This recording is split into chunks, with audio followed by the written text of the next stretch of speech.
Euh, Non. Hop. Vous m'entendez bien? Tout le monde m'entend bien? Pas de souci? Ouais, c'est bon. D'accord, ok. On a défini avec. Donc, moi, je suis Jean-Alain Rey, je suis le dirigeant de la société Averion Assurance. Nous avons un gros bureau sur Sophia Antipolis. Nous sommes spécialisés en assurance d'entreprise, c'est-à-dire qu'on accompagne les PME dans leurs besoins en termes d'assurance sur un ensemble global en tant que partenaire, c'est-à-dire pour pouvoir les conseiller, les accompagner sur toute problématique qu'elles puissent rencontrer. Aujourd'hui, on avait souhaité faire un point avec l'UPE 06 sur, on va dire, un petit peu les derniers, alors évidemment les derniers mouvements suite au Covid, suite à d'autres événements qui ont pu arriver ces dernières années, qui mettent en exergue certains risques et une certaine exposition aux risques qui n'étaient pas forcément définis auparavant par les chefs d'entreprise, par les directeurs financiers ou par les DRH. Et évidemment, avant de parler de ces points-là, on va mettre un petit peu en avant aussi toutes les garanties classiques dont on peut parler lorsqu'on est une entreprise et des besoins que l'on a à couvrir par rapport à cela.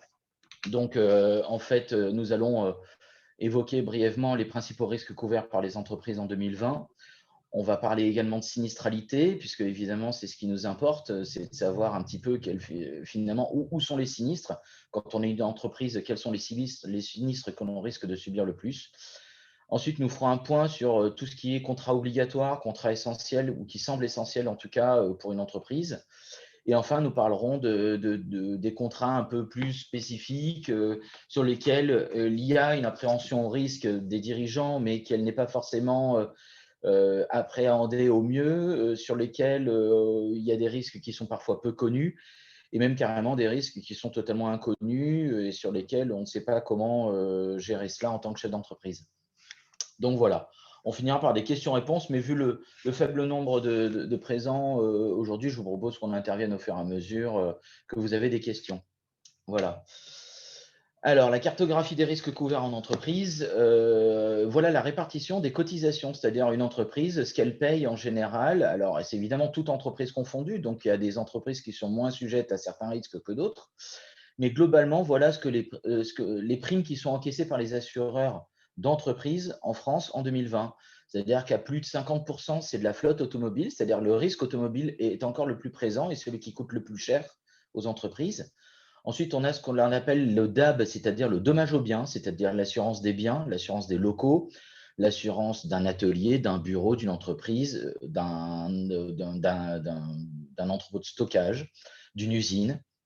Et concomitant à ça, la perte d'exploitation inhérente, c'est-à-dire le fait d'indemniser la perte de chiffre d'affaires lorsque ce local-là devient indisponible pour l'entreprise. Ensuite, le point important, c'est la responsabilité civile, qui reste une prime importante. Et évidemment, ça dépend des types d'entreprises. Certaines entreprises en prestation de services ont une responsabilité civile qui peut être très faible en termes de coûts et d'autres, dans d'autres secteurs, comme des bureaux d'études par exemple, ça peut être bien plus élevé.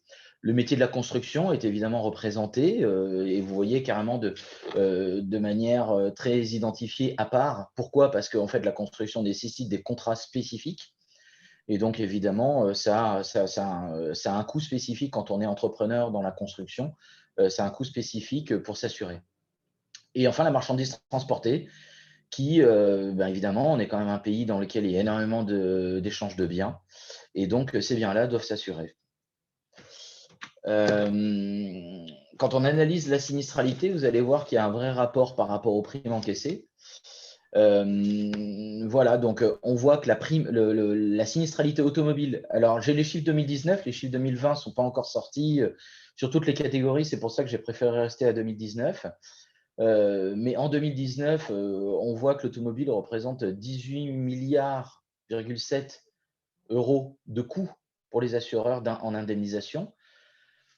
On voit que par rapport à 2018, il y avait une hausse, une variation de 6,5%. Par contre, ce qui est évident, et les premiers chiffres que l'on a, c'est que sur 2020, suite évidemment à la crise sanitaire, le risque automobile a chuté. Il y a eu beaucoup moins d'accidents puisqu'il y a eu une baisse de l'usage du véhicule suite aux différentes vagues de confinement. Et donc, on est nettement en dessous de cela. Mais d'habitude, le risque automobile, c'est clairement le sinistre, évidemment, le plus rencontré par les entreprises. Le deuxième sinistre le plus rencontré, bien, c'est ce qu'on appelle le dommage aux biens, c'est-à-dire l'assurance au sein du bâtiment. Le sinistre au sein d'un bâtiment, donc ça peut être un incendie, un dégât des eaux, un vol. C'est les risques principaux, le bris de machine également. Donc là, c'est ce qui peut survenir dans n'importe quel locaux, que ce soit chez nous ici, que ce soit l'UPE 06, tout simplement un dégât des eaux. Il va falloir refaire le plafond et mettre un coup de peinture et puis peut-être remplacer un ordinateur parce qu'il a pris l'eau. Voilà, c'est ce qu'on appelle un peu un sinistre en dommage aux biens. Dedans, on va retrouver de l'incendie, du dégât des eaux et donc du vol. Le troisième point, c'est la responsabilité civile générale qui, elle, est en hausse modérée. C'est la mise en cause par des tiers du fait de sa prestation en tant qu'entreprise. Je vous donne un exemple qui me concerne, nous particulièrement, par exemple. Si demain je dois donner un mauvais conseil à un de mes clients et qu'il en subit une conséquence pécuniaire importante, il a tout loisir de pouvoir me faire une réclamation, peut-être que nous allions au tribunal l'un face à l'autre, et qu'il puisse nous réclamer une perte de chiffre d'affaires suite à une mauvaise décision qu'on lui aurait fait prendre suite à un mauvais conseil. C'est ce qu'on appelle de la responsabilité civile, c'est-à-dire l'engagement de ma prestation, quelles conséquences pécuniaires j'engage pour mes clients. Donc, on imagine très bien, évidemment, dans plein d'autres cas, ce à quoi ça peut amener, des problèmes sur des pneus pour Michelin, des problèmes sur des produits vendus pour Sarenza ou pour vente privée, des problèmes sur des yaourts pour Danone.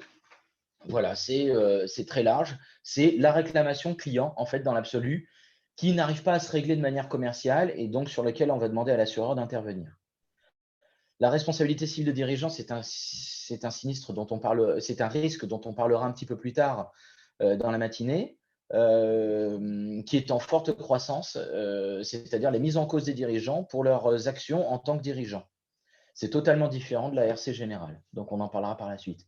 La construction, on en a tous un petit peu déjà entendu parler, c'est ce qu'on appelle la décennale, souvent. C'est-à-dire, vous savez, finalement, quand on fait construire ou quand on est dans un bien qui vient d'être construit, s'il y a des sinistres qui sont subis par notre bien, eh bien, on demande au constructeur de nous indemniser par le biais de sa décennale, c'est-à-dire une garantie de 10 ans. Les sinistres de construction sont principalement axés sur des sinistres décennales. Voilà. Catastrophe naturelle, eh bien là, on voit qu'il y a une énorme croissance sur les 5 dernières années, avec un pic en 2017,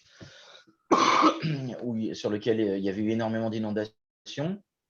En 2019 également, plus 40% de croissance, c'est assez impressionnant. On l'observe tous, hein, il y a des événements climatiques majeurs de plus en plus, des choses surprenantes. Et évidemment, ben, ça coûte cher. Donc, c'est en forte croissance. Le sinistre transport, ben, c'est tout ce qui peut arriver à des marchandises en cours de transport. Et enfin, la cybercriminalité, nous en parlerons également plus tard. Là, on voit que c'est une très très forte croissance et alors très régulière depuis 2016, puisqu'en 2015, c'était quasiment inexistant. En tout cas, ce n'était pas vraiment calculé, en tout cas, et il y avait beaucoup moins d'impact sur la vie de l'entreprise. Désormais, on est en très forte croissance quand on voit que ça pèse désormais le même poids qu'un sinistre, que le secteur de la construction. La cybercriminalité, c'est un vrai point et un vrai sujet dont on parlera brièvement tout à l'heure. Ce qui est drôle, c'était de voir en 2020 ce que les assureurs attendaient comme type de sinistre. Et évidemment, le Covid, comme on peut le constater, n'était absolument pas prévisible. On n'a à aucun moment dans le panel l'évocation d'une problématique sanitaire. Ça, c'est quelque chose qui a été donc fait en 2019 avec les prévisions sur 2020. On voit qu'ils s'attendaient tous à avoir des cyberattaques. Oui, on en a vécu de nombreuses sur 2020. Il y en a dont vous êtes au courant, il y en a dont vous n'êtes pas au courant, mais ne serait-ce qu'en France, Michelin a été bloqué pendant plusieurs mois. Bouygues a été bloqué pendant 6 mois, a eu des vraies problématiques dans son SI pendant 6 mois. MMA a été bloqué pendant tout l'été. MMA était dans l'incapacité de travailler informatiquement pendant tout l'été 2020. Et nous, qui sommes par exemple l'un de leurs intermédiaires, on en était revenu au mail et presque au papier. Donc, c'était assez incroyable. Voilà, le réchauffement climatique, c'était ce qui était envisagé aussi. Donc, on voit là l'impact en effet des catastrophes naturelles qu'on subit ces derniers temps. Crise du système financier, ben, évidemment, on a encore tous, les entreprises en tout cas, ont encore 2008 en tête. Donc voilà, il y avait des tas de risques envisagés, identifiés. Et par contre, la crise sanitaire qu'on a vécue, c'est-à-dire une crise majeure telle que le Covid, n'est pas du tout identifiée, à aucun moment n'est perçue comme un risque potentiel. Et finalement, ça a été évidemment le risque majeur sur 2020 qu'on a connu, qui dure encore sur 2021 et on espère tous en sortir en 2022. Donc une entreprise, quand on crée une entreprise ou quand on a une entreprise, il y a des contrats qui sont obligatoires, donc on connaît tous majoritairement. Je vais les citer brièvement. Évidemment, l'assurance automobile, il faut savoir quand on a un véhicule, on a une obligation à minima, c'est de couvrir la garantie RC, c'est-à-dire d'être au tiers, ce qu'on appelle d'être au tiers, qu'on soit en contrat simple ou qu'on soit en contrat flotte. La multirisque professionnelle, c'est également une obligation puisque à minima, il faut être en conformité avec le bail que l'on a signé avec le propriétaire. Depuis quelques années, c'est-à-dire depuis 2016, il y a la mutuelle des salariés dans le secteur privé qui est devenue obligatoire. Donc, après, il y a des minima qui sont soit la convention collective qui s'applique à son entreprise, soit l'ANI qui est dans ce cas-là lorsque le droit du travail est applicable parce qu'il n'y a pas de convention collective applicable au sein de son entreprise. La prévoyance et la retraite complémentaire des salariés, elle était également obligatoire selon certaines conventions collectives. Donc, dans certains secteurs, il n'y a pas de prévoyance, il n'y a pas de retraite complémentaire. Par contre, dans d'autres secteurs, les entreprises ont l'obligation d'avoir une prévoyance pour ses salariés, ainsi qu'une retraite complémentaire. Et enfin, la responsabilité civile, elle est obligatoire pour les professions réglementées et pour certains secteurs spécifiques, tels que la construction, par exemple. Est-ce que vous avez des questions déjà par rapport à ces points-là? Ou est-ce que tout cela était à peu près identifié par tout le monde? Non? Donc je continue. Les contrats essentiels. Donc ça, c'est les contrats qui nous semblent essentiels, c'est-à-dire les contrats qui sont là pour couvrir vos besoins. Quand on est une entreprise, on doit d'abord couvrir vos biens. D'accord? Donc on doit couvrir les biens dans les locaux. C'est ce qu'on appelle une multirisque. Ça s'appelle une multirisque professionnelle, ça peut s'appeler une multirisque entreprise, ça peut s'appeler une multirisque industrielle, selon la taille de l'entreprise que vous avez. Mais quoi qu'il arrive, on doit couvrir les biens dans vos locaux, c'est-à-dire tout ce qu'il y a à l'intérieur de 4 murs. Ensuite, il y a les biens à couvrir également en cours de transport et de manipulation. Voilà, donc ça, c'est des contrats essentiels, c'est-à-dire il faut se poser la question de se dire quels sont les biens que je dois protéger. Qu'est-ce que j'ai, qu'est-ce que je détiens et qu'est-ce que je dois protéger par le biais d'un contrat d'assurance. Vous devez aussi vous protéger des conséquences de votre prestation en cas de réclamation. C'est ce qu'on appelle la responsabilité civile, c'est ce qu'on a vu tout à l'heure brièvement. Il faut gérer l'arrêt inattendu de votre activité, la perte d'exploitation, la cyberattaque. C'est les deux points principaux qui font que vous subissez un arrêt total de votre activité. Vous devez protéger vos salariés, la mutuelle, la prévoyance, la retraite, c'est un point important, c'est-à-dire qu'on couvre les biens, on couvre les personnes. Et puis vous devez vous protéger pardon, en tant que dirigeant. Et là, il existe différents types de contrats, de la mutuelle, de la prévoyance, de la retraite, de l'homme clé, de la RC dirigeant et d'autres encore. L'essentiel pour savoir en tant qu'entreprise ce dont on a besoin, c'est d'abord de les identifier, ces besoins, et d'avancer par rapport à ça. Et puis depuis la Covid, pardon, il y a des risques qui sont finalement plus identifiés, dont on n'avait jamais entendu parler avant, ou dont on a tous entendu parler depuis. La perte d'exploitation, tout le monde a entendu parler de perte d'exploitation, pour autant sans savoir vraiment finalement en quoi ça consiste. Donc, j'ai décidé de faire différents pans. D'abord, on va parler des risques les plus identifiés depuis la Covid, puis ensuite des risques que vous avez identifiés, mais vous ne savez pas si ça se couvre ou pas. Et enfin, nous finirons par des risques peu connus. La perte d'exploitation, c'est le premier point.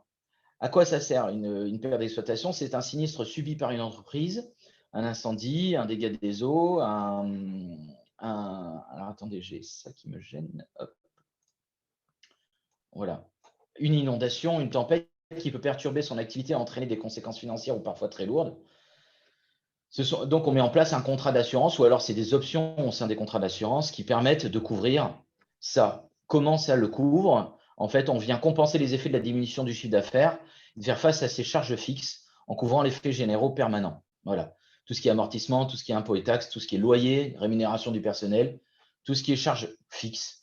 Évidemment, puisque les charges variables sont à l'arrêt, puisque vous n'allez pas commander de marchandises étant donné qu'il n'y a plus la possibilité de les vendre ou de les fabriquer. Le cas particulier de la Covid. Pourquoi c'est un cas particulier? Parce que on a tous évoqué cette garantie-là pour se dire, ben, je subis un sinistre, je ne peux plus travailler, on m'oblige à fermer mon entreprise. Souvent les commerçants, on pense particulièrement évidemment aux restaurateurs et à l'événementiel. Et puis une petite pensée aussi pour les boîtes de nuit, qui elles, ça fait carrément 1 an qu'ils sont fermées. Elles se disent, mais dans mes contrats d'assurance, j'ai une perte d'exploitation, pourquoi l'assureur ne me suit pas et ne m'accompagne pas? Eh bien, c'est simple, c'est parce que la perte d'exploitation qui est au sein des contrats, elle est toujours acquise lors de l'activation d'une garantie souscrite, c'est-à-dire quand on met en place un contrat multirisque, on va se couvrir sur des risques identifiés, que sont l'incendie, le dégât des eaux, le vol, le bris de matériel, le bris de glace. Ça, c'est les principaux. Et en fait, la perte d'exploitation est souvent acquise dès lors qu'il y a activation de cette garantie-là lors du sinistre. Je m'explique. Je suis restaurateur, je subis un incendie. Ma salle ou ma cuisine est fermée et j'en ai pour 3 semaines de travaux à faire, à tout remettre en état. Eh bien, évidemment, une perte d'exploitation va être mise en place. C'est-à-dire qu'on va indemniser d'abord le client sur la partie incendie, c'est-à-dire sur sa perte au niveau des biens. D'accord? Donc, on va l'aider à remplacer son matériel.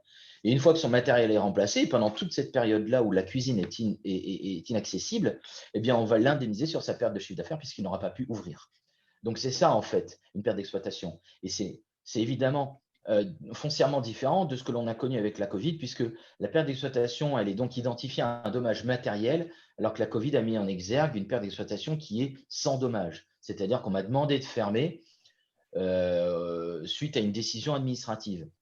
Dans certains contrats, même dans de nombreux contrats, la perte d'exploitation suite à fermeture administrative existe. Mais dans ce cas-là, ces fermetures administratives, elles existent souvent avec une exclusion qui concerne l'épidémie ou la pandémie.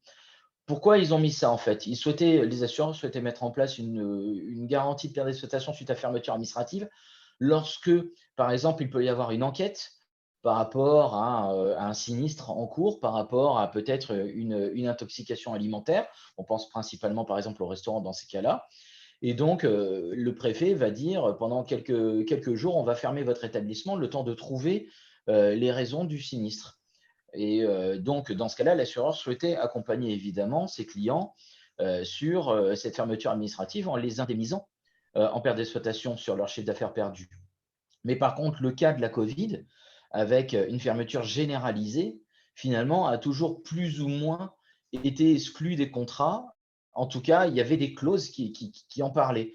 Ce qui veut dire, c'est pour ça que je mets en point d'alerte, voilà, certains assureurs avaient des clauses trop floues dans certains cas, ce qui a permis des réclamations en justice de certaines entreprises et certains restaurateurs, en l'occurrence, ont gagné.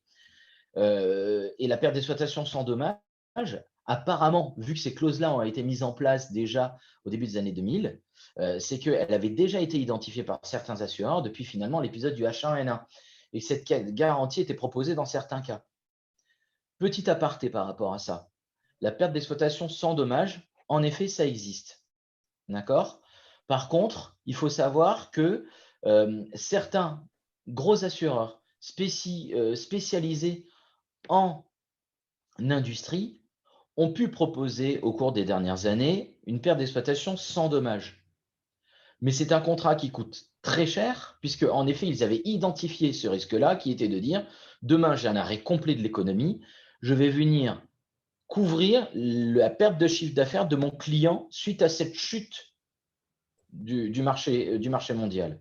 Évidemment, vous pouvez l'imaginer, c'est une garantie qui coûtait très cher. Des échos que j'en ai eus, il y a peut-être une trentaine de contrats en place comme ça en France, Et la garantie minimum, elle était proposée par certains gros courtiers dans le grand courtage vis-à-vis de l'industrie à minimum 500 000 euros de prime par an. On peut se douter, évidemment, que la majorité des PME, si ce n'est 100% des PME, qui avaient même envisagé un sinistre Covid à venir, même si on leur avait présenté ce type de sinistre-là, ce type de sinistre-là et donc cette garantie potentielle ne serait jamais allé sur une couverture avec un tel montant de garantie, avec un tel montant de budget. Donc, on s'est retrouvé dans cette situation-là. La responsabilité civile de dirigeant. Alors, est-ce que quelqu'un a des questions sur la perte d'exploitation qu'on vient de voir? Non? Bon. La responsabilité civile de dirigeant, je l'ai mise également dans ce pavé concernant la Covid, pour une raison toute simple, c'est que pour l'instant, elle n'est pas du tout identifiée, mais elle va, hélas, être en très forte croissance. En fait, la responsabilité civile de dirigeant, elle est souvent liée aux faillites d'entreprise. Puisque ce qu'il faut savoir, c'est que une entreprise couvre son activité en se couvrant sur sa RC générale ou sa RC professionnelle. Elle couvre donc son activité. Mais par contre, tous les actes de gestion des dirigeants en sont exclus. La responsabilité des actionnaires, elle est limitée à leurs apports, certes, mais celle des dirigeants est totalement illimitée. D'accord? C'est une vraie différence. Et en France, on a souvent fait cette erreur-là, même en enseignement. On a tous appris en école que finalement, notre responsabilité était limitée. Sauf qu'ils ont toujours parlé du rôle de l'actionnaire, ils n'ont jamais parlé du rôle de dirigeant. Et en fait, le dirigeant, lui, a une responsabilité totalement illimitée sur ce qui se passe dans son entreprise. Et donc, évidemment, à titre personnel, il peut très bien subir une réclamation et être appelé en comblement de passif, par exemple, de son entreprise, même à titre personnel. Donc, pourquoi je souhaite parler de la RC dirigeant dans le cadre du Covid? C'est que, évidemment, toutes les aides financières qui ont été mises en place actuellement par le gouvernement ont permis d'éviter le naufrage de nombreuses entreprises. Et en l'occurrence, on a tous évidemment en tête le PGE. Mais ce PGE, ça n'est qu'un prêt et à un moment, il va falloir le rembourser. Et certaines structures n'auront peut-être pas la capacité de rembourser ce PGE. Ça reste un prêt, ça reste donc un remboursement d'emprunt à faire et ça reste un emprunt finalement qu'ils n'avaient pas prévu de faire. Donc, et en plus, c'est un emprunt qui n'est pas prévu pour un investissement, c'est un emprunt qui est prévu juste pour compenser une perte de chiffre d'affaires ou d'encaissement de trésorerie. Donc, c'est une vraie problématique que de nombreuses entreprises n'ont pas encore assez bien identifiée. C'est pour ça d'ailleurs que le gouvernement retarde le plus loin possible les démarrages de remboursement des PGE parce que justement, ces PGE-là vont amener probablement des difficultés de trésorerie pour les entreprises, certaines plus que d'autres. Et évidemment, potentiellement, qui dit difficulté sur la trésorerie, dit à terme peut-être des faillites. Avant le Covid, en tout cas, avant la Covid, je suis désolé auprès de tout le monde, mais j'ai toujours pris le réflexe de dire le Covid depuis le départ. Et donc, apparemment, depuis quelques mois, on doit dire la Covid, mais j'ai de grosses difficultés par rapport à ça. Donc, je vais me reprendre souvent, désolé. Avant ça, la France avait une moyenne de 6% de faillite sur ses entreprises. Il faut savoir que donc la RC dirigeant permet d'accompagner le dirigeant en cas de faillite de son entreprise si par malheur certains des créanciers, certains de ceux qui viennent se positionner en comblement de passif se rendraient compte que le dirigeant est en cause sur le fait de la faillite de l'entreprise. Donc c'est ça le problème. Un dirigeant peut subir également une garde à vue par rapport à ça. On va voir les cas particuliers un petit peu juste derrière. Jean-Alain, il y a une question justement Bien sûr. de Nathalie. Pouvez-vous préciser la différence entre RC d'exploitation et professionnel? Oui, bien sûr, Nathalie. Alors, la RC d'exploitation, elle permet de couvrir le simple fait d'exister. C'est-à-dire qu'une entreprise de base, du fait d'exister, on peut potentiellement générer des nuisances. D'accord? C'est-à-dire, dans la RC exploitation, on va retrouver ce qu'on appelle le dommage corporel, on va retrouver la faute inexcusable, et je vais parler précisément de la faute inexcusable par exemple, mais on va retrouver aussi ce qu'on appelle du dommage matériel. Moi, aujourd'hui, dans mes locaux, si je reçois quelqu'un qui vient et qui me casse l'ordinateur par mégarde en le faisant tomber, de la même manière qu'on l'identifie parfois quand on est à titre privé et qu'on a invité quelqu'un qui nous casse notre table basse, ou inversement qu'on va chez quelqu'un et qu'on lui casse par mégarde sa table basse, à quoi on pense? On dit, bon, bah, on va le déclarer à l'assureur et on va faire jouer ta RC. C'est ce qu'on se dit. Et en fait, c'est ça la RC exploitation, c'est-à-dire le simple fait d'exister. C'est-à-dire, on ne parle même pas encore de l'activité et du fruit de sa prestation, du fruit de son produit ou des conséquences de ses travaux. On parle vraiment du simple fait d'exister. Une entreprise a également des salariés. Donc, les salariés, en France, la règle, elle est simple. On doit tout faire. On ne doit pas tout faire pour leur sécurité au travail. On doit la garantir. Donc, dès lors qu'un salarié se blesse au travail, c'est automatiquement de la faute de l'entreprise. D'où le fait que ça s'appelle une faute inexcusable.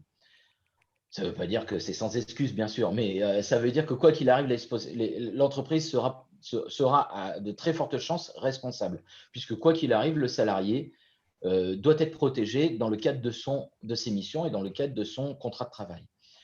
Donc ça fait partie des bases. Et donc tout cela, ça rentre dans une RC exploitation. La RC exploitation va couvrir le simple fait d'exister.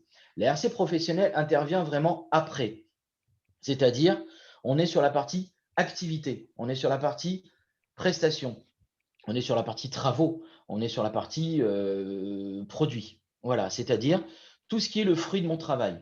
Moi, mon travail, c'est de conseiller les entreprises sur un contrat d'assurance. Si je l'ai mal conseillé, c'est de la RC professionnelle. Je vais subir une réclamation en RC professionnelle. Dans plein d'autres métiers, dans chaque métier, évidemment, on a un engagement de responsabilité vis-à-vis des travaux que l'on fait. Alors souvent, les gens vont me dire et vont me rétorquer, oui, mais moi, dans mes conditions générales de vente ou dans mes CGU, je m'exonère de toute responsabilité. Oui, dans l'absolu, on s'exonère de toute responsabilité et voilà comment l'interprète la justice.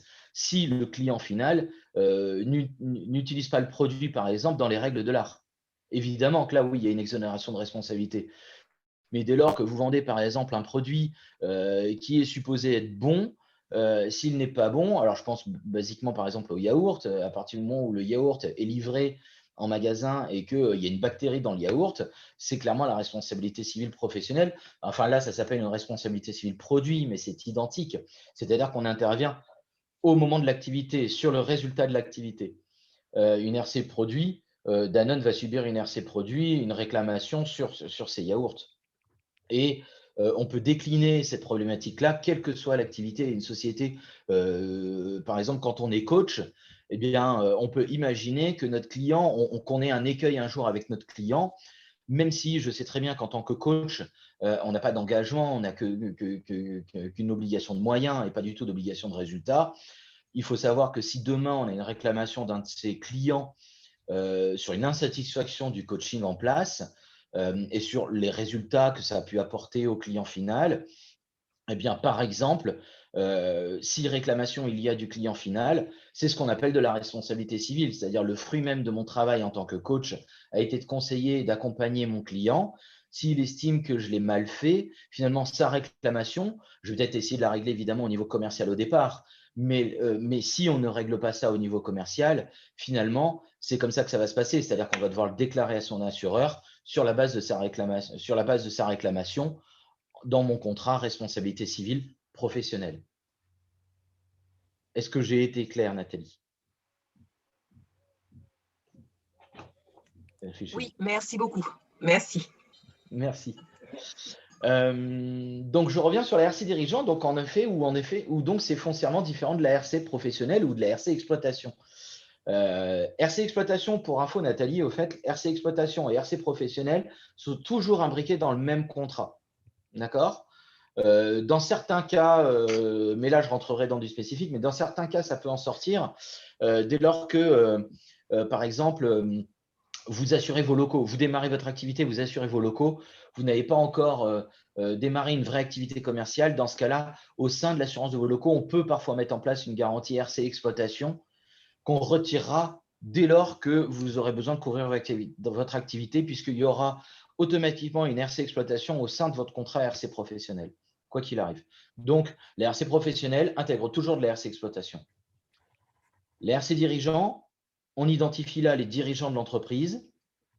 La complexité, c'est qu'on identifie assez mal le risque, mais je reviens sur l'exemple, et je vous remercie Nathalie, vous m'avez tendu la main, sur la faute inexcusable.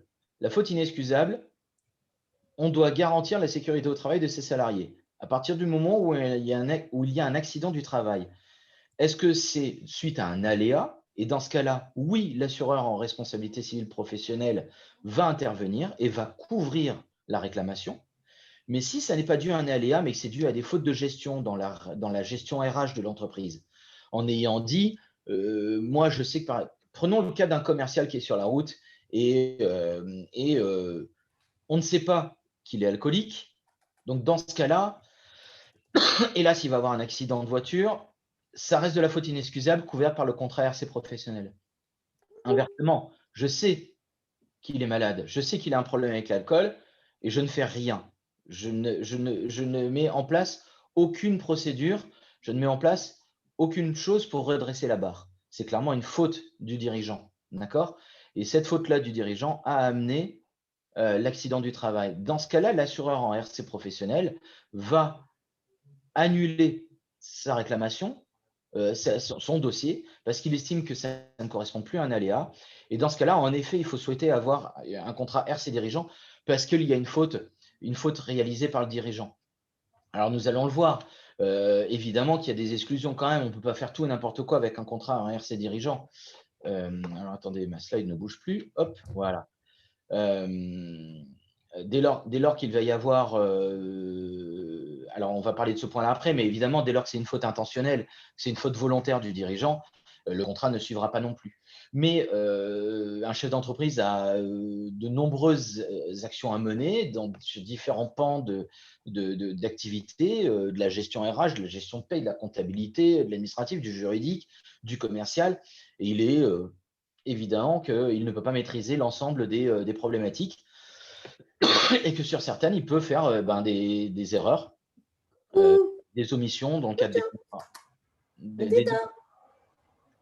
Des omissions dans le cadre de ces contrats et donc des fautes. On est exposé sur quel type de faute on peut être recherché. Eh bien, la violation sur des lois et des règlements. Par exemple, on ne respecte pas les statuts de son entreprise. On ne respecte pas les réglementations environnementales, donc l'accident du travail, j'en parle ici, sur des règles d'hygiène, de sécurité. Sur des conflits d'intérêts, dès lors qu'on a une entreprise sur laquelle on a un actionnariat présent, eh ben, on peut, si on est en violation avec les décisions qui ont été prises dans le cadre du comité d'administration, ça peut être une problématique aussi.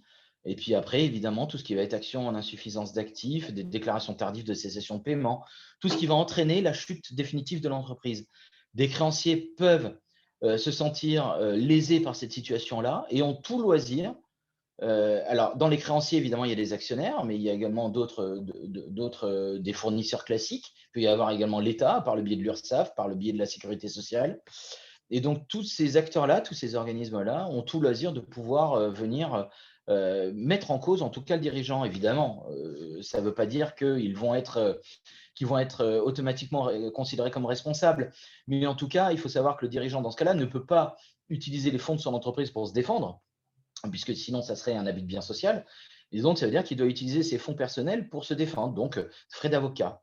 Et allons plus loin, si en effet, il est considéré comme responsable de la situation, eh bien, si il doit indemniser, par exemple, tous les frais de santé et toute la perte d'autonomie que peut avoir eu un de ses salariés du fait de l'accident au travail, eh bien, ça sera sur ses fonds personnels.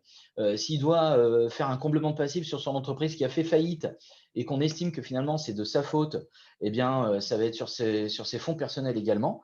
Donc, c'est vraiment problématique. Évidemment, c'est un risque qui est rare, mais qui arrive. Voilà. Donc, il faut que les chefs d'entreprise en soient conscients, sachant que c'est un coût d'assurance qui est faible, qui est très faible, en comparaison par rapport à l'exposition que l'on a au risque. Quelques exemples de sinistres. Suite à une concurrence déloyale, le président d'un groupe a cédé l'une de ses entités à une société extérieure. Et au moment de la vente, il a gardé absolument tous les dossiers commerciaux. évidemment, le repreneur de l'entreprise a attaqué l'ancien dirigeant.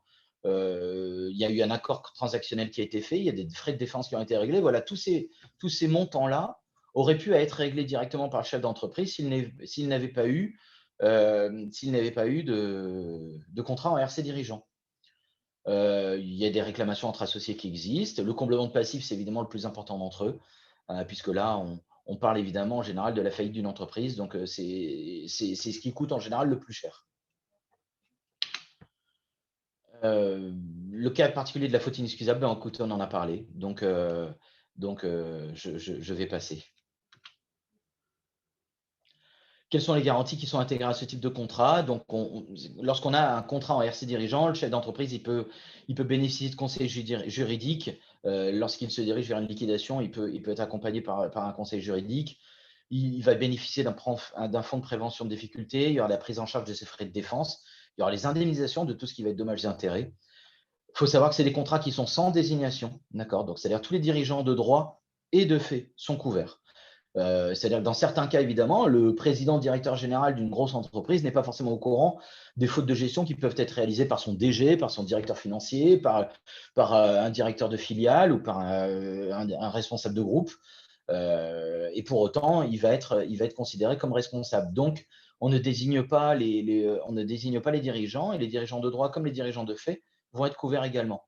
Il y a une garantie subséquente, c'est-à-dire qu'on va pouvoir accompagner le dirigeant après, jusqu'à entre 5 et 10 ans après le sinistre, d'accord, même si le contrat est arrêté. Il bénéficie d'un soutien psychologique. Il y a parfois de la couverture sur la e-réputation. Il y a quelques années, il y avait eu un sinistre sur Avignon très important, puisque le dirigeant d'un restaurant Quick avait très mal géré sa chaîne du froid. Il y avait un enfant qui était mort. Moi, c'est vraiment un sinistre qui m'a marqué. Il y avait un enfant qui était mort et résultat, évidemment, il a été poursuivi pour savoir comment ça se fait qu'on en ait pu arriver à cette situation-là. Et il a été défini qu'il avait fait une mauvaise gestion dans sa chaîne du froid. Lui n'était pas responsable. Par contre, son nom à lui était sorti de partout. C'était évidemment un de ses responsables cuisine qui était responsable de ça. Et lui, son nom était apparu partout, et donc après avait été fait un travail de e-réputation par l'assureur, par une cellule de communication et par une société spécialisée en communication et en e-réputation. Dans le cadre de l'accident de voiture, souvent finalement, quand c'est un accident grave d'un de nos salariés, il faut savoir que parfois le dirigeant peut partir en garde à vue, puisqu'on veut savoir exactement les circonstances de l'accident, et la gendarmerie ou la police peut parfois estimer que le dirigeant peut influer sur les autres salariés quant au témoignage à délivrer. Donc parfois, il y a l'aise de la garde à vue aussi pour les dirigeants. L'autre point, évidemment, qui est apparu et qui a explosé aux yeux de tout le monde suite au Covid, c'est le cyber risk. Le cyber risk, alors là, je vous mets une petite animation qui montre en temps réel, alors elle a été copiée hier, hein, évidemment, qui montre en temps réel combien il peut y avoir en millisecondes d'attaques informatiques. Alors, on a l'impression de jouer à la guerre des mondes, mais bon, c'est pour représenter un petit peu la fréquence des attaques. Il faut savoir qu'évidemment, il y a des tas de logiciels désormais qui travaillent chez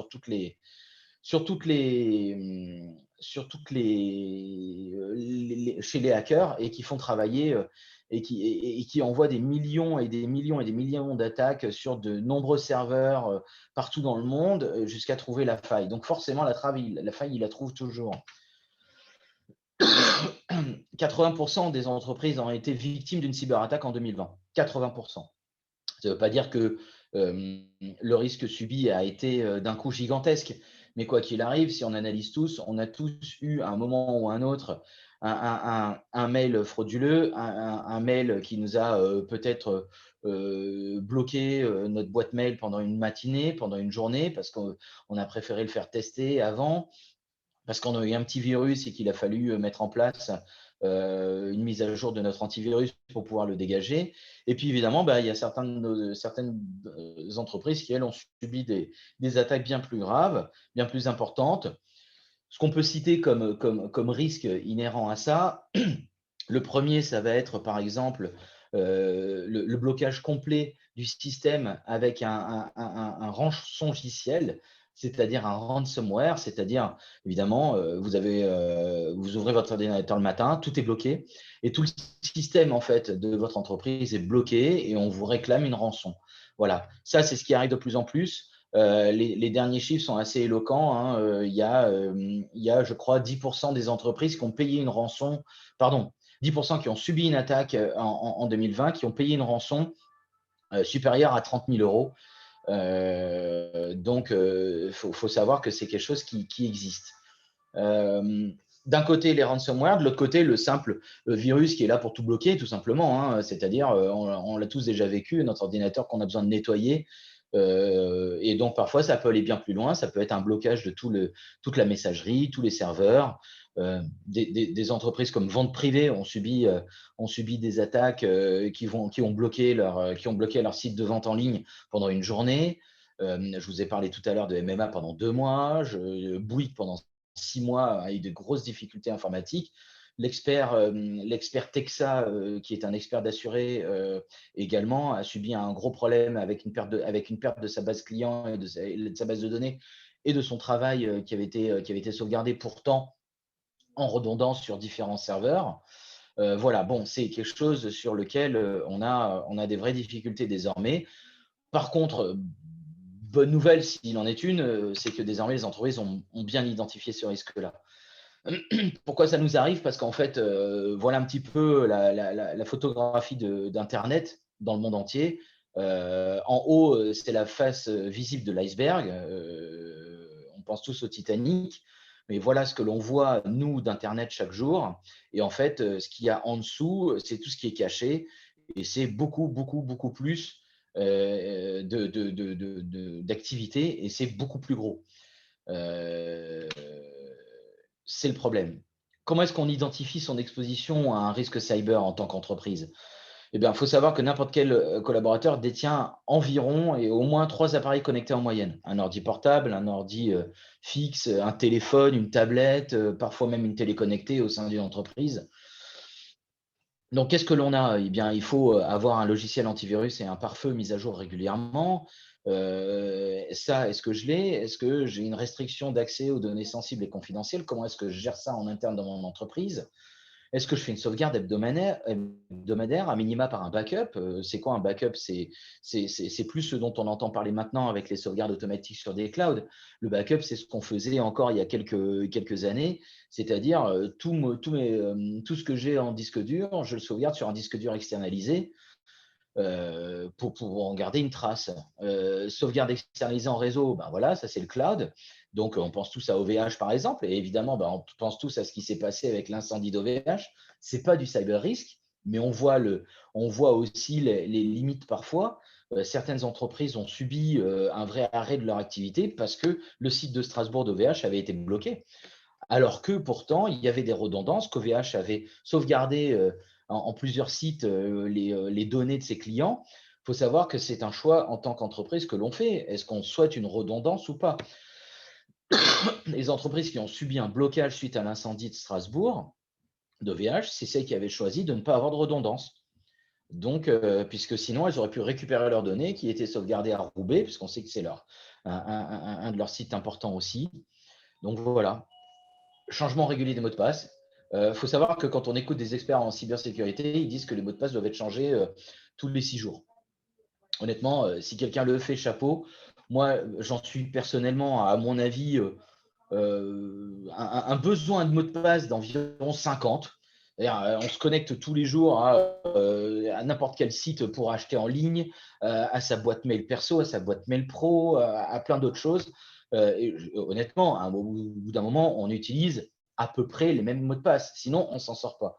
Donc, il y a des nouveaux systèmes qui sont proposés, en l'occurrence par Apple, sans faire de pub, avec des mots de passe complexes. Mais bon, faut-il encore que les sauvegardes fonctionnent? Parce que le jour où on le perd, pour le récupérer, ça devient catastrophique. Donc, c'est pour ça qu'ils parlent d'utilisation de mots de passe complexes. Mais bon, ce qui a toujours été dit, c'est ne pas utiliser de mot de passe correspondant à une date de naissance ou à un lieu ou ce genre de choses. Donc voilà, bon, chacun là le fait comme il le peut parce qu'honnêtement, c'est très compliqué.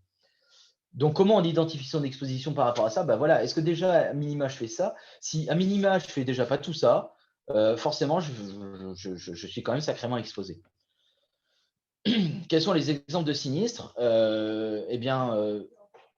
La cyber-extorsion, donc c'est le ransomware. Une PME a reçu un mail ressemblant à une demande classique de prestation avec les plans fournis en PJ. Il s'agit en fait d'un faux message et la pièce jointe est un ransomware qui crypte un grand nombre de données du système informatique, les rendant totalement inaccessibles. La rançon réclamée est de 800 €. C'est rien du tout. Pourquoi c'est rien du tout pour une entreprise? Parce que en fait, il faut penser que c'est chaque seconde. Alors, les ransomware partent de partout dans le monde entier, mais ça vient quand même souvent de pays très pauvres. Donc 800 € pour eux, à partir du moment où ils arrivent à cumuler avec le nombre d'attaques à la milliseconde qu'ils sont capables d'envoyer, finalement, 800 €, ils se disent au moins 800 €, l'entreprise va payer. Très bien. Mais finalement, quand on lit en dessous, le coût potentiel de la rançon, la perte de l'entreprise, elle est finalement estimée à 60 000 €. Parce qu'à partir du moment où on ne paye pas la rançon, et évidemment, il est conseillé de ne pas la payer, puisqu'on n'est pas du tout sûr de récupérer la qualité des données derrière. Finalement, le sinistre est bien plus important que 800 €. L'attaque par déni de service est un autre type de sinistre qu'on rencontre par du cyber.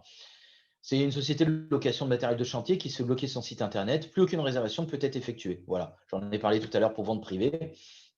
Il faut une intervention en urgence d'un expert informatique.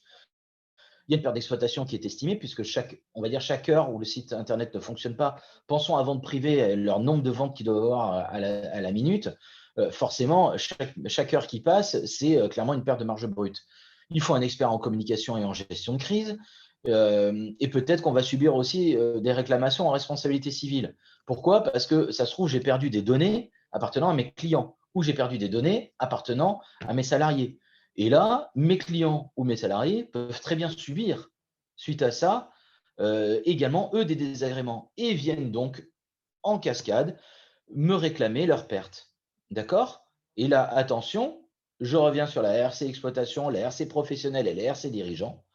Lorsqu'on subit une réclamation pour perte de données, aucun de nos contrats d'assurance en responsabilité civile ne le couvre. Aucun. Sauf si mon cœur de métier est évidemment l'hébergement des données. Si je suis OVH, je n'ai pas besoin d'avoir un contrat cyber risk puisque c'est la base même de mon métier. Je n'ai pas besoin d'avoir une RC pour couvrir la perte de données. Par contre, n'importe quelle autre entreprise dont le cœur de métier n'est pas l'hébergement de données a finalement besoin d'un contrat cyber risk puisque au sein d'un contrat cyber risk, il y aura de la RC qui va permettre de couvrir les réclamations que l'on va subir. Un cas très particulier qu'on a à Sophia Antipolis. Et honnêtement, nous, on est présents à Marseille, à Montpellier et à Sophia. Et à Sophia, c'est là où on a eu le plus ce sinistre-là, la fraude téléphonique. Il faut savoir qu'on est tous, au niveau de la téléphonie, en VoIP, c'est-à-dire qu'on passe tous par Internet désormais. La VoIP, elle est beaucoup moins protégée parce qu'elle s'est moins identifiée que nos systèmes d'information informatique.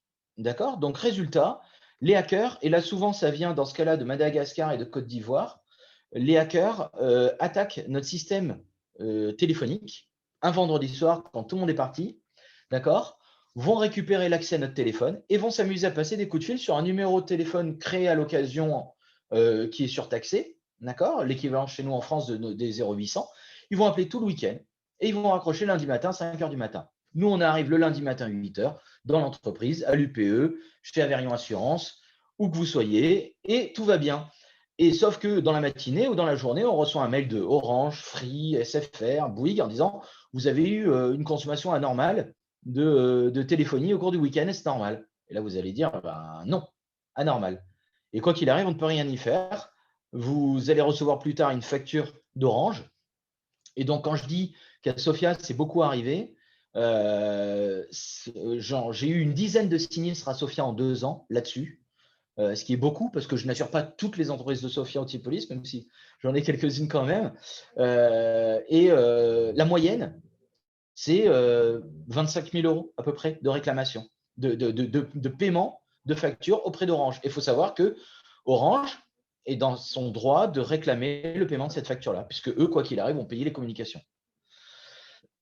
C'est vraiment un cas particulier qu'il faut identifier en tant qu'exposition au risque parce qu'on protège mal finalement ce point-là. On n'y fait pas très attention.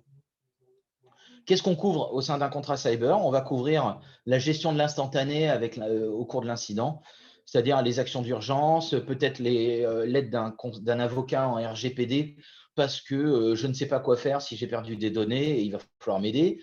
Évidemment, des experts informatiques. Alors, parfois, je les ai en interne, mais parfois des experts spécialisés en cybersécurité ou en récupération de données. Je ne les ai pas en interne, donc il va me falloir de la matière que je paye à l'extérieur.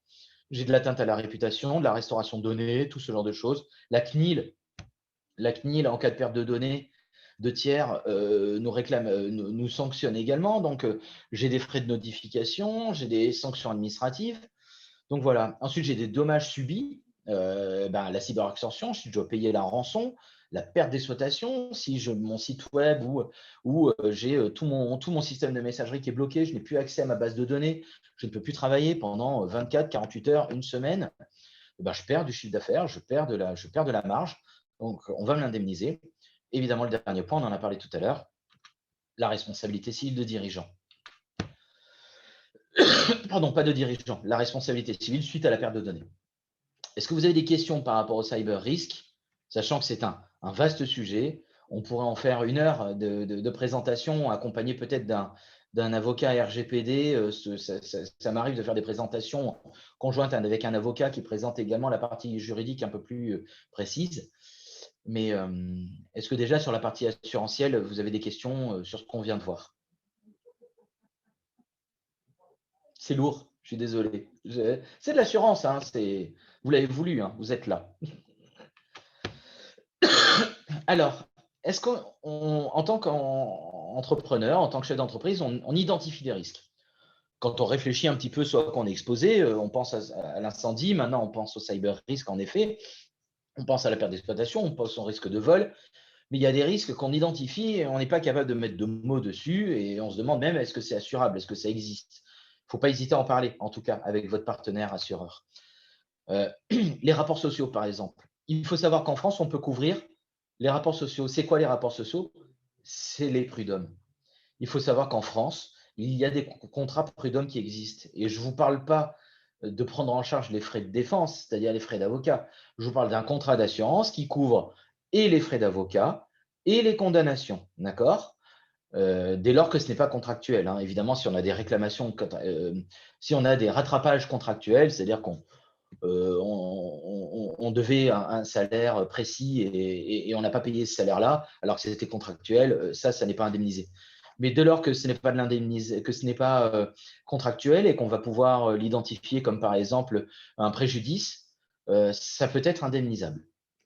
Les rapports sociaux, c'est ça. Alors, il faut savoir que le nombre de saisines au prud'homme est en baisse régulière depuis 2017, 2018, 2019. Je me suis d'ailleurs trompé sur les chiffres, je vois entre 2017 et 2018, mais en fait, les chiffres là, c'est 2018 à 2019.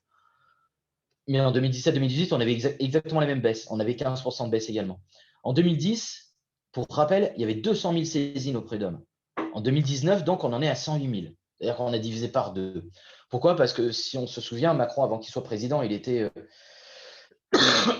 à Bercy et il avait mis en place un système de barème d'indemnisation qui permet, on va dire, de limiter un petit peu le coût d'un prud'homme. Résultat, ça a fait chuter le nombre de réclamations au prud'homme.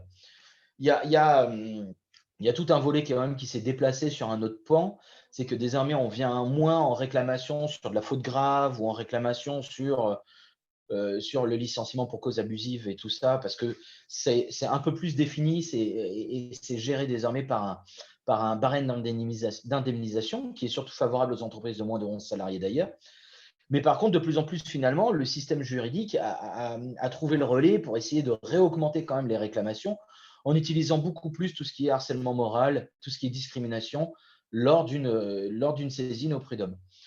Ceux qui ont déjà subi une réclamation au prud'homme en tant que chef d'entreprise, il faut savoir que c'est assez oppressant, et pour l'un et pour l'autre, hein, c'est-à-dire que le salarié qui estime être licencié de manière totalement injuste va souhaiter sa juste rémunération ou son juste retour des choses.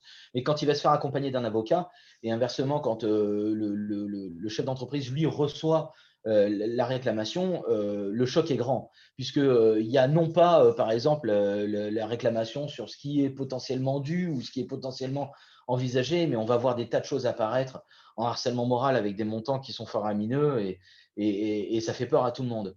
Donc, il faut savoir que le risque prud'homal se couvre. Voilà.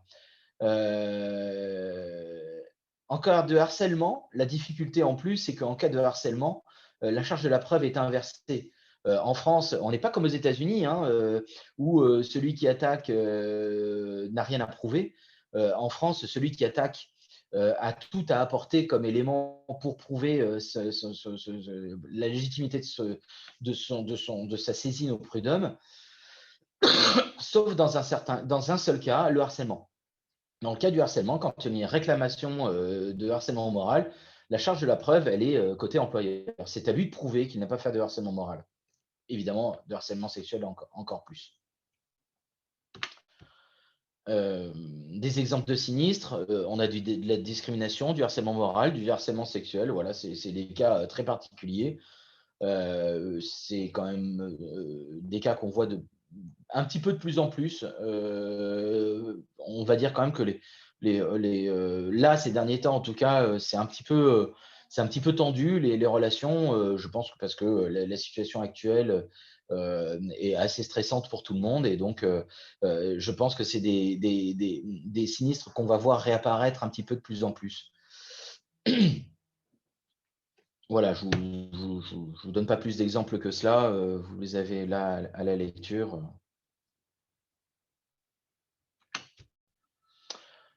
Pour information, évidemment, le support sera mis à disposition par l'UPE06 après derrière.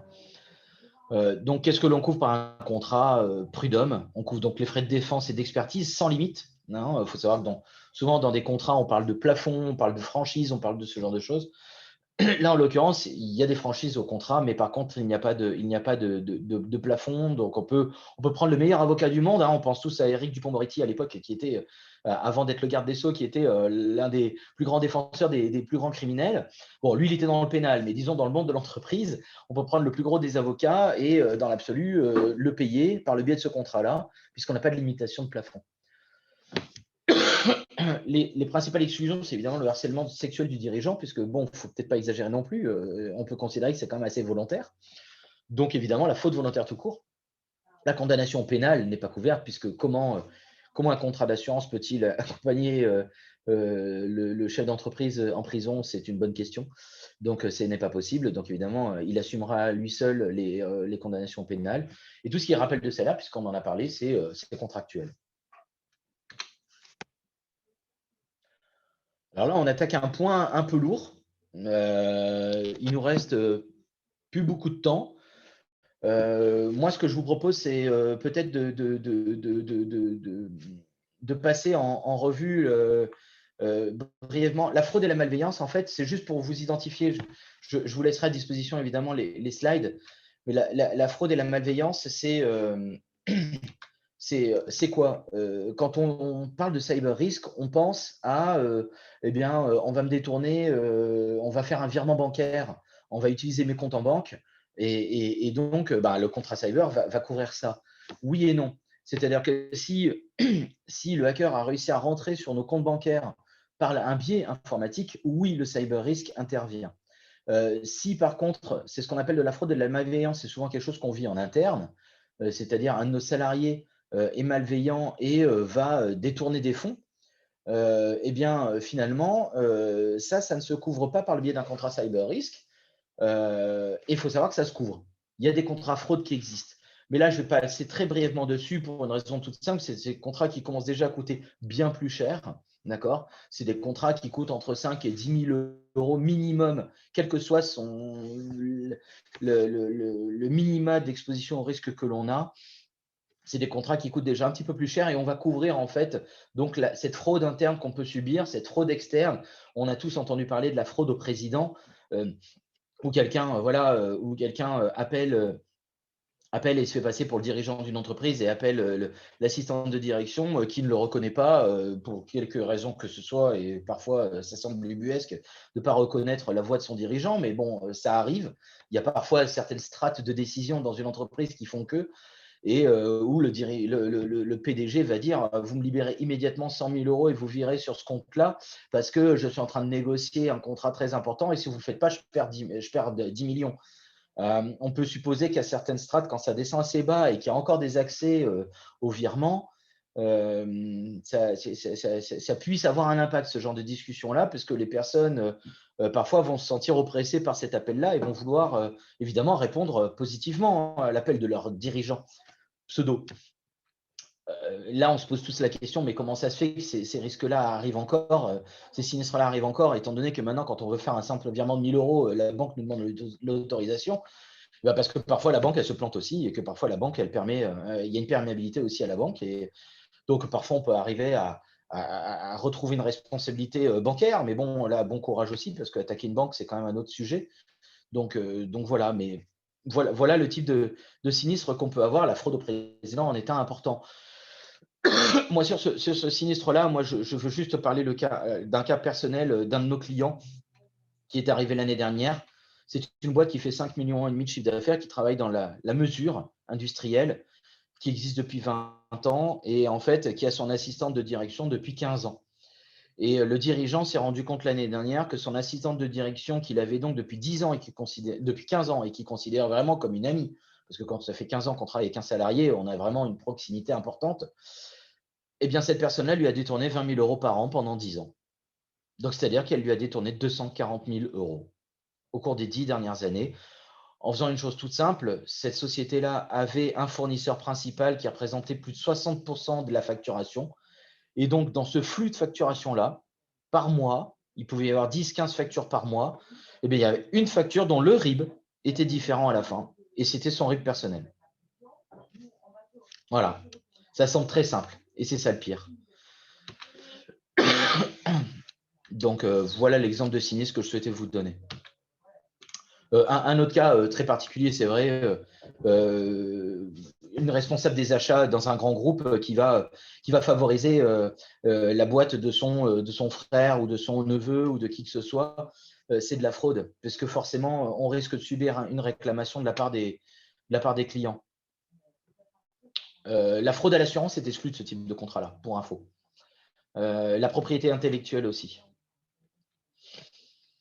Comment est-ce que je peux identifier mon exposition à la fraude? Les structures de contrôle interne. Qu'est-ce que j'ai pour contrôler les accès, les contrôles de validation de virements bancaires? Ça, c'est très important. À qui j'ai délégué la possibilité de faire des virements bancaires? Et est-ce que j'ai un contrôle là-dessus? Est-ce que j'ai une double validation? Voilà, ça, c'est important. Et le profil du fraudeur, alors bizarrement, c'est un homme. Ça, je ne comprends pas. Qui est âgé entre 35 et 45 ans. Il est sympathique et apprécié dans l'entreprise. Donc, c'est dire la personne qu'on soupçonne le moins possible. Voilà, qui peut parfois avoir un statut hiérarchique important, qui peut avoir des responsabilités et qui a donc des accès. On peut agir avec une politique antifraude, axée sur de la prévention, sur l'instauration d'une culture qui ne facilite ni ne tolère la fraude interne sous aucune forme, c'est-à-dire en étant très strict, en mettant en place un code éthique, en mettant une charte sur les comportements professionnels avec des sanctions claires qui sont établies, qui sont prédéfinies. C'est-à-dire que ça veut dire qu'on va signaler à ses salariés, évidemment, on va mettre en exergue le fait que, attention, on sait que ça peut arriver et voici les sanctions d'ores et déjà prévues. Ce qui fait qu'il y aurait une petite alerte déjà dans la tête de certains. Pour finir, on aura une exposition au risque faiblement identifiée, c'est-à-dire qu'est-ce qu'on a est-ce que ça se couvre et est-ce que ça existe? Alors, s'il y a des startups qui nous écoutent aujourd'hui, la propriété intellectuelle, ça leur parle. Et l'UPE 06 est souvent mis à contribution sur ces questions-là de la propriété intellectuelle, puisque évidemment, les startups ont fourmillé d'idées et souhaitent déposer des brevets dans tous les sens et tout ça. Je vais vous donner un exemple tout simple. Si demain, je suis une startup et que je dépose un brevet, je vais mettre peut-être déjà plusieurs années à le développer. Et une fois que je l'ai déposé, je vais mettre plusieurs années à développer mon marché. Le problème, c'est que dès lors que j'ai mis mon brevet sur le marché, Si on me le vole, par exemple, en Chine, je ne veux pas cibler les Chinois, mais ça peut arriver que ça arrive en Chine quand même.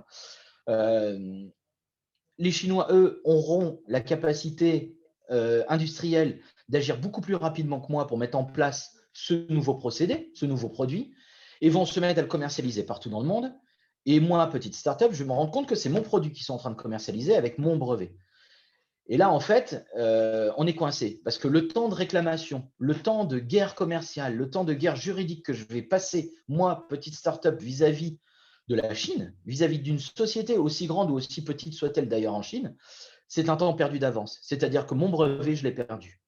Et donc, ça va être énormément de moyens financiers à mettre en place pour un combat qui va durer plusieurs années. Et évidemment, pendant ce temps-là, l'autre, lui, va continuer à commercialiser le produit et va me flinguer totalement mon marché.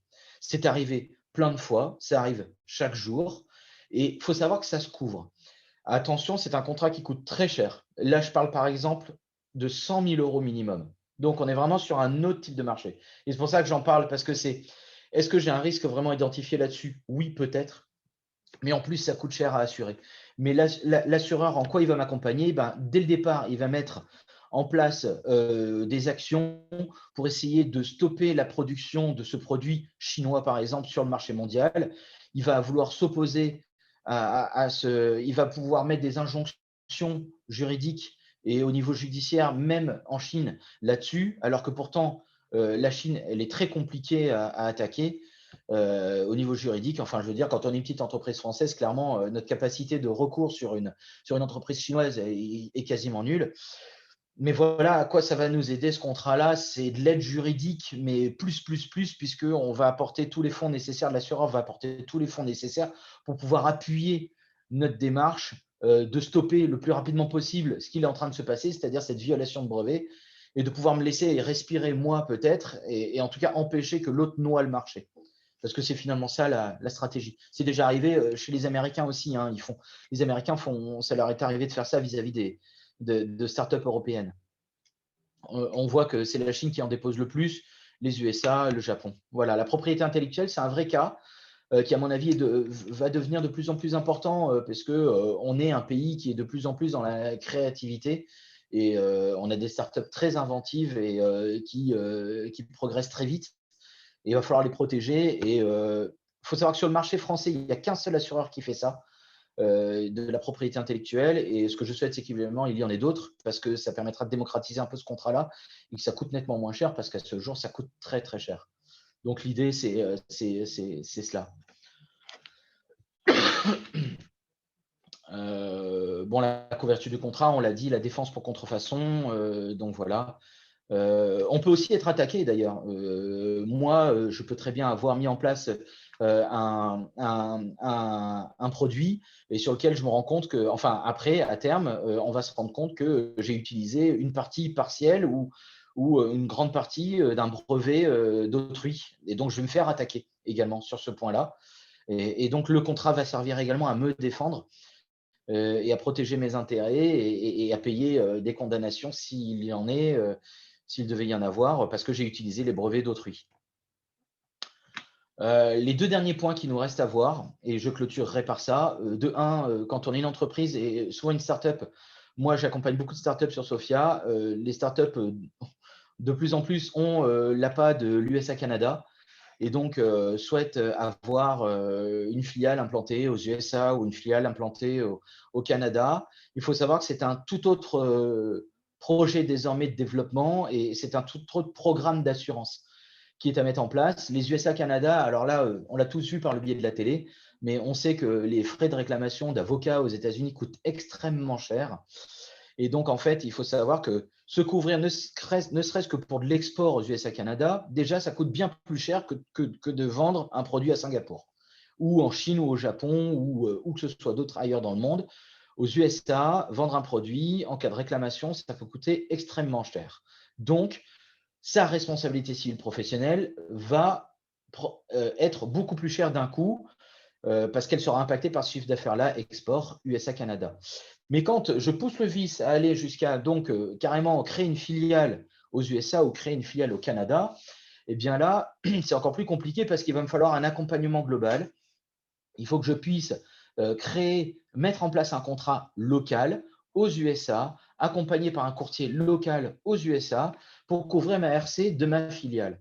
Et après, il y a deux choix possibles. Soit je décide de lier les deux entre ma RC professionnelle en France qui va couvrir globalement en général le monde entier, hors USA-Canada, soit je décide de lier les deux et donc je demande à ce que ma police RC en France devienne ce qu'on appelle une police master et donc j'intègre un programme international et je demande à mon assureur de gérer au niveau international la gestion de mes risques. Ça, c'est très compliqué. Attention, tous les assureurs ne sont plus capables, tous vos partenaires ne sont plus capables de vous accompagner sur ça parce que c'est très compliqué. Soit je mets en place une police qu'on appelle standalone, comme on voit là, c'est-à-dire que je couvre uniquement ma filiale et je scinde complètement par rapport au reste. Le problème, c'est que depuis la France, est-ce qu'on a une maîtrise globale de la gestion du risque aux USA? Je n'en suis pas convaincu. Et donc, est-ce que les garanties qu'on aura mis en place sur les USA-Canada sont suffisantes? On n'en sait rien. Donc, parfois, il faut se dire, si je faisais un programme intégré, ça serait peut-être mieux parce que je vais demander à ma police France, par exemple, qui couvre le monde entier, de couvrir le complément de garantie si un jour un sinistre aux USA-Canada devait dépasser les montants de garantie mis en place au niveau local et couvrir et que mon contrat France, qui couvre le reste, prenne en charge ce différentiel. C'est ce qu'on appelle le dict deal, qu'on voit en bas de la fiche là. La différence de conditions, différence de limite, voilà, on va intervenir sur des différences de contractuels entre les deux. Je passe un petit peu ça, voilà. Et le dernier point, c'est la RC environnementale. On en a tous entendu parler. Alors, je vous rassure, tout le monde n'est pas du tout concerné par ce risque-là, même si on est tous concernés par l'écologie, évidemment. Mais en 2008, on a tous entendu parler d'un sinistre majeur qui s'appelait… alors, je crois que ce n'est pas 2008, je vais me tromper là. Je vais dire une bêtise. Mais en 2008, il y a la mise en place de la règle du pollueur-payeur et c'était suite au sinistre de l'Erika, dont on a tous entendu parler, qui était sur les côtes atlantiques, mais où, à quel endroit, je ne me souviens plus exactement. Et l'Erika avait généré énormément de sinistres sur les plages. On s'était rendu compte qu'il y avait des dizaines de kilomètres de plages qui étaient, vous vous rappelez, pleines d'une couche de magma, de mazout. C'était horrible. On a tous ces images-là en tête. À partir de là, en 2008, a été mis en place une règle qui était de dire désormais le pollueur est payeur. Ça change tout parce qu'avant, finalement, c'était l'État qui prenait en charge cette responsabilité-là. C'était l'État qui essayait de remettre en place ce qui était pollué finalement. Là, désormais, des boîtes qu'on ne cite pas, hein, mais comme Total, comme EDF, comme des gros fabricants, des gros manufacturiers, sont désormais responsables en cas de sinistre causé à l'environnement. Alors, dans nos contrats RC que l'on a tous, je nous le souhaite, il y a ce qu'on appelle atteinte à l'environnement accidentelle. C'est des garanties qui existaient avant. Maintenant, quand on a une activité classique qui n'est pas assujette à un sinistre environnemental, on a désormais ce qu'on appelle la RC environnement, c'est-à-dire qu'on va couvrir notre responsabilité réelle et non pas que accidentelle. Je vous donne l'exemple d'un garagiste qui fait ses vidanges et qui fait l'évacuation de ses vidanges sans contrôler sa cuve de récupération d'huiles usagées, savoir si elle est fêlée ou pas. Et pendant des mois et des mois, il y a des petites gouttes qui coulent de cette fuel, ça se trouve même enterrée, et qui va donc partir dans la terre, et qui va donc commencer à s'insinuer dans le sol et à traverser le sol, et qui un jour, peut-être par malheur, arriverait à une nappe phréatique ou que sais-je. Ça, c'est de la RC environnementale. On n'est plus dans l'atteinte accidentelle à l'environnement. On est dans la RC environnementale, c'est-à-dire que c'est sous-jacent et c'est graduel. Ça arrive au fur et à mesure. Donc, dans certains métiers, la RC environnementale est automatiquement acquise dans les contrats en responsabilité civile désormais. Ces métiers-là, en l'occurrence, par exemple, c'est le cas. Mais je vous donne l'exemple d'un autre de nos clients qui est un centre de tri important qui est à Lyon. Lui, il a besoin d'avoir une identification et une gestion de son risque à part pour traiter le risque environnemental. Et donc, il a ce qu'on appelle une RC environnement qui vient compléter ses RC professionnels. Son métier en RC professionnel, c'est de gérer du tri. C'est que le jour où il doit revendre ou amener à un centre d'enfouissement, je ne sais pas moi, des gravats et dedans, il a oublié d'enlever de l'amiante, c'est de sa responsabilité. Mais ce n'est pas encore de la RC environnement. Par contre, en effet, reprenons le même cas, il a amené de l'amiante sur un site d'enfouissement. On se rend compte 2 ans plus tard que régulièrement, il y a de l'amiante dans ce centre d'enfouissement. C'est un carnage parce qu'il y a un vrai impact sur l'environnement potentiel. Et donc, il va y avoir des travaux là-dessus qui sont à faire et il va falloir attaquer, enfin, le client va être attaqué pour sa RC environnementale qui est sous-jacente finalement à cette RC professionnelle. Donc la RC environnement, c'est vraiment devenu un sujet dans certains cas pour l'industrie. Toutes les grosses industries de carrosses et les industries parfumerie de Grasse sont évidemment concernées par ce risque-là. Elles l'ont identifié, plus ou moins le gèrent, plus ou moins sont accompagnées sur ce point-là, quoi. Donc voilà, on peut être donc responsable au titre des dommages causés aux tiers, du préjudice écologique et au titre de sa responsabilité environnementale. C'était le dernier point.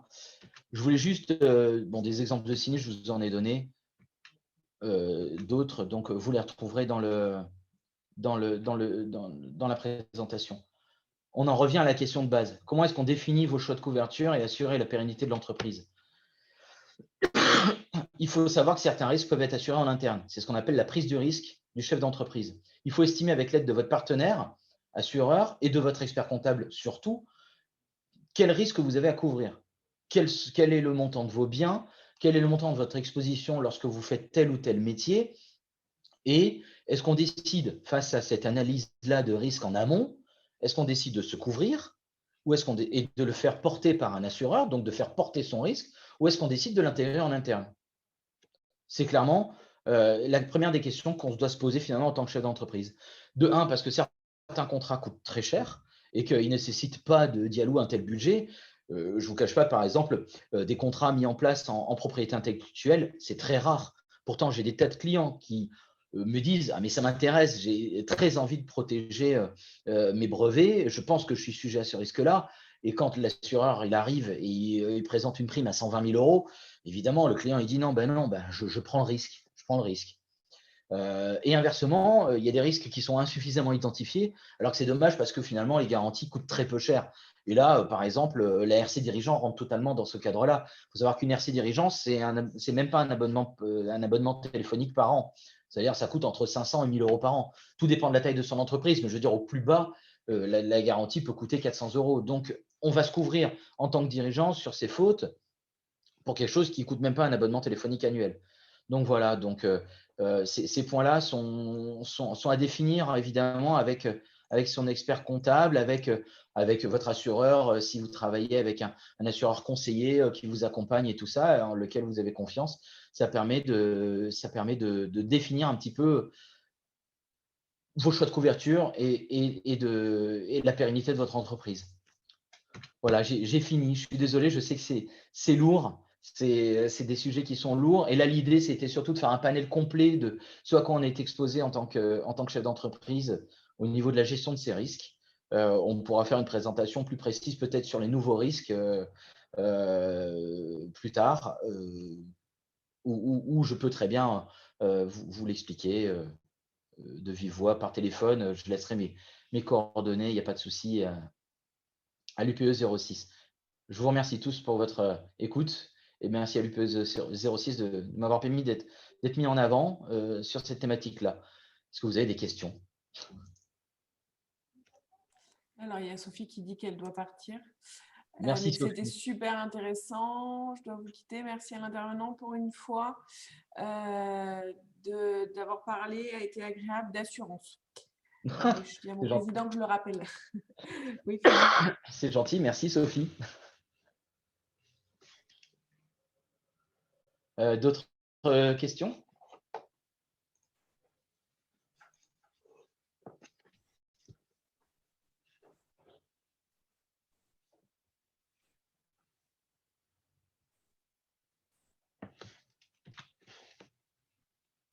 Bon, si vous avez besoin de nos coordonnées, voilà, vous les trouverez ici en tout cas. Voilà. Je gère la société avec Julien Verrier, qui est mon associé, depuis 13 ans qu'on a créé, oui, bientôt 14 ans qu'on a créé cette société-là. Donc voilà, on travaille avec de nombreux assureurs. Hop. on a 700 clients entreprises. Donc, on est capable de vous accompagner sur toutes les problématiques que vous pouvez avoir.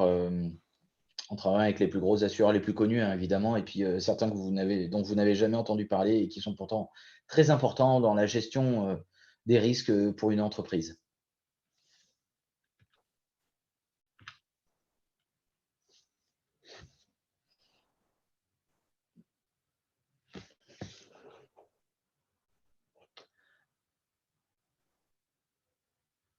Bon, ben on va attendre que Solène raccroche et puis…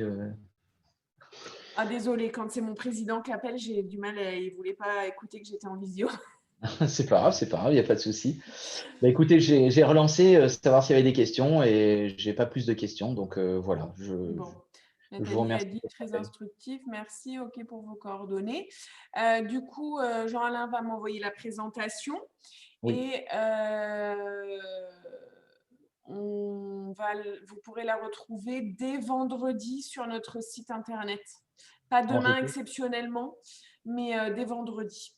D'accord. Et le replay également? Et le replay, exactement. Vous aurez le replay et la présentation. Je vous mets le lien tout de suite dans le chat. Voilà. Eh bien, écoutez, je vous remercie, Solène.